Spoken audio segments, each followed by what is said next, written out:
नमस्कार साथियों, जैसे कि हम अपने पूर्वोत्तर भारत के विषय में जानकारी मिल रही है हमें कि मणिपुर में काफ़ी उपद्रव हो रखा है और यहाँ तक कि मणिपुर पूरा जल रहा है। ये कहते हुए कोई अतिशयोक्ति नहीं होगी, लेकिन इस विवाद के पीछे क्या कारण है, हम अपनी इस वीडियो क्लिप में बहुत आसानी भाषा में समझने की कोशिश करेंगे।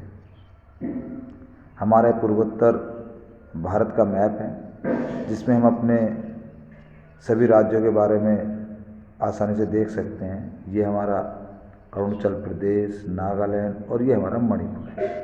हम अगर ध्यान से देखें तो मणिपुर एक तरफ आसाम से घिरा हुआ है और एक तरफ म्यांमार से घिरा हुआ है।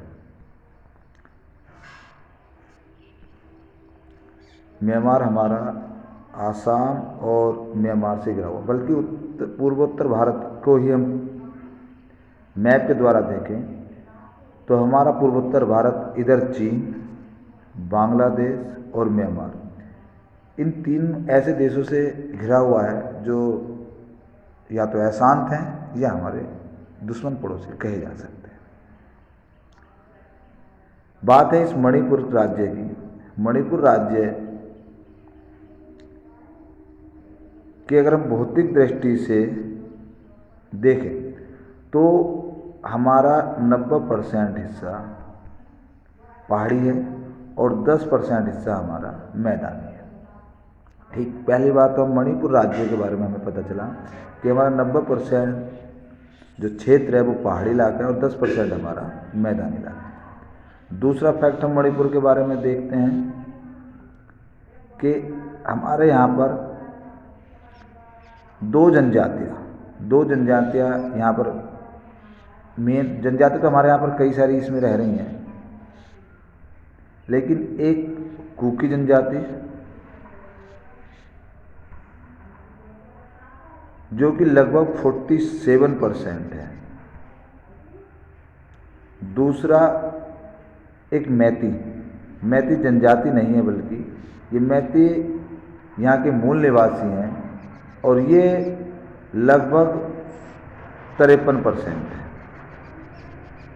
जब हम बात कर रहे हैं उनके बीच, उन दो जातियों के बीच जिनके बीच झगड़ा है, जैसे दोबारा समझिए इस मणिपुर में रह दो जिनके बीच झगड़ा चल रहा है, उसमें एक है मैती और दूसरी है कुकी। कुकी यहाँ की जनजाति हैं, शेड्यूल्ड ट्राइब्स है, एसटी है, और मैती यहाँ की सामान्य जाति है। मैती, अब हम धर्म की बात करें तो मैती हिंदू धर्म की है और कुकी जो है ईसाई, अधिकतर ईसाई और मुस्लिम। इन कुछ मुस्लिम ने ईसाई धर्म भी वो कर लिया है, मुस्लिम और ईसाई धर्म। मैती जनजाति की संख्या 53% है और कुकी जनजाति की संख्या 47% है। ठीक, ये बात आपको यहाँ तक समझ आई। दूसरी बात अब आ जाती है कि जो मणिपुर का पहाड़ी इलाका है, 90% जो पहाड़ी इलाका है, इसमें कुकी जनजाति रहती है,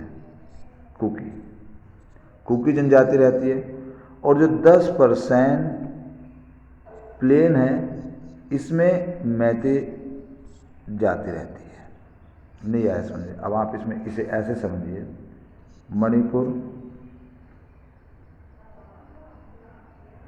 मणिपुर की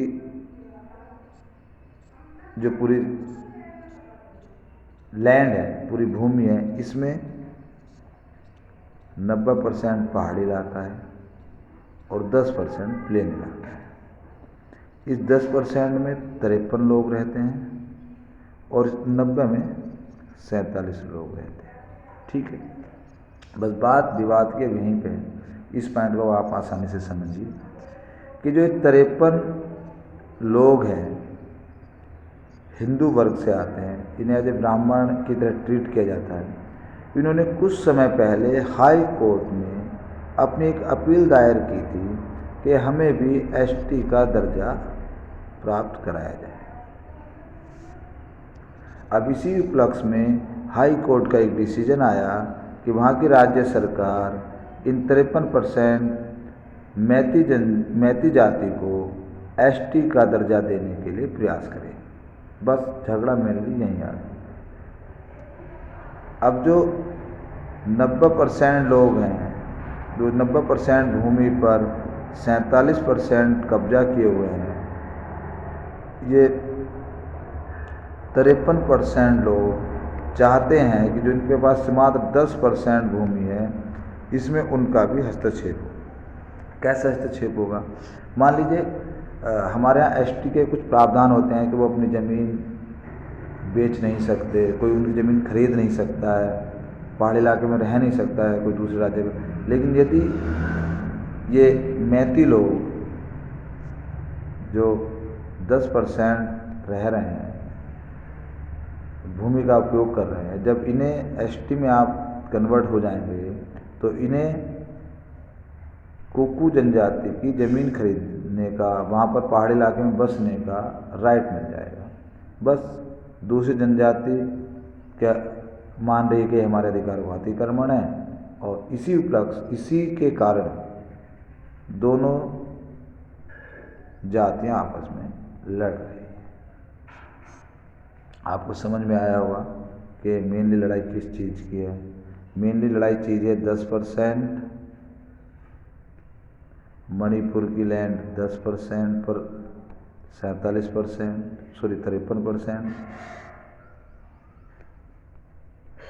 10% ज़मीन पर 53% और 90% पर 47% लोग सिर्फ एसटी के कारण हैं।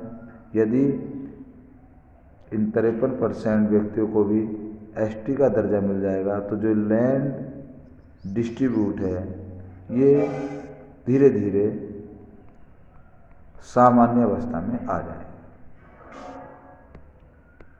यही कुकी जनजाति ये नहीं चाहती कि उनका अधिकारों का अतिक्रमण हो, और वो इसी का प्रोटेक्ट कर रहे हैं और अपने आंदोलन कर रहे हैं, जिसमें कुछ उपद्रवी भी इसका फ़ायदा उठाकर उपद्रव फैलाने की कोशिश कर रहे हैं। आई होप आपको इस सेशन में समझ में आया होगा कि मणिपुर में आखिर उपद्रव क्यों फैला जा रहा है। धन्यवाद।